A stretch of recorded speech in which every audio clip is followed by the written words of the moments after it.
ফিলিস্তিনের অসহায় মানুষগুলোর পাশে দাঁড়ায়নি তাদের আরব ভাইরা। আঞ্চলিক শক্তির দেশ তুরস্ক নিন্দা আর বিবৃতির মধ্যেই সীমাবদ্ধ। এক ইরান ও ইয়েমেনের যোদ্ধারা নিজেদের যতটুকু রয়েছে তা নিয়েই মোকাবেলা করছে ইসরায়েলকে। এর বাইরে গিয়ে এবার ফিলিস্তিনিদের জন্য প্রস্তুত বিশ্বের সবচেয়ে বড় মুসলিম দেশটি। এশিয়ায় অবস্থিত দেশটির নাম ইন্দোনেশিয়া। অবরুদ্ধ গাজা উপত্যকায় ১.৫ বছরের বেশি সময় ধরে চলা যুদ্ধে ক্ষতিগ্রস্ত ফিলিস্তিনিদের অস্থায়ী আশ্রয় দেওয়ার জন্য প্রস্তুত ইন্দোনেশিয়া। বুধবার বিশ্বের বৃহত্তম এই মুসলিম দেশের প্রেসিডেন্ট প্রাবাও সুবিয়ান্তো ফিলিস্তিনিদের আশ্রয় দেওয়ার বিষয়ে এই তথ্য জানিয়েছেন।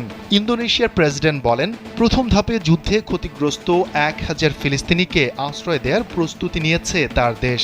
ক্ষতিগ্রস্ত এসব মানুষকে কিভাবে ইন্দোনেশিয়ায় সরিয়ে নেওয়া যায় সে বিষয়ে তিনি দেশটির পররাষ্ট্রমন্ত্রীকে ফিলিস্তিনি ও অন্যান্য পক্ষের সঙ্গে দ্রুত আলোচনা করার নির্দেশ দিয়েছেন। প্রেসিডেন্ট